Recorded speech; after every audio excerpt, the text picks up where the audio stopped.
Railway Koduru MLA అయిన అర్వా శ్రీధర్ గారికి నేను కంగ్రాచ్యులేషన్స్ చెప్దామని చెప్పేసి ఫేస్బుక్ ద్వారా మెసేజ్ చేయడం జరిగింది.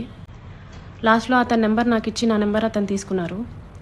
నా భర్త నాకు దూరంగా ఉంటున్నాడు అనేసి తెలుసుకున్నారు. నేను నా బాబుతో ఉంటాననేసి నేను చెప్పాను. ఒక 2 రోజుల తర్వాత ఆయన నా న్యూడ్స్ అడగడం స్టార్ట్ చేశారు. వీడియో కాల్స్ చేయని చెప్పేసి బలవంతం చేయడం స్టార్ట్ చేశారు. కడప దాకా వెళ్దామనేసి చెప్పారు. కడప దాకా వెళ్లకుండానే రాజంపేట దగ్గర ఏదో పల్లె దగ్గర ఆపేశారు. మొత్తం డార్క్గా ఉంది ప్లేస్. నాకు నువ్వు సెక్షువల్గా కావాలి అనేసి అడిగారు. నేను అలాంటి దాన్ని కాదు అనేసి చెప్పాను. నేను అలా చెప్పేలోపే నా ప్రైవేట్ పార్ట్స్ని టచ్ చేయటం, నన్ను బలవంతంగా దగ్గరికి తీసుకోవడం లాంటివి నేను కార్ డోర్ ఓపెన్ చేయడానికి ట్రై చేశాను. అతను నా జుట్టు పట్టుకొని వెనక్కి లాగేసి నన్ను గట్టిగా కొట్టారు. కార్ సీట్ని అడ్జస్ట్ చేసేసి నా మీదకి వచ్చేసి నన్ను చాలా బలవంతంగా రేప్ చేయడం జరిగింది.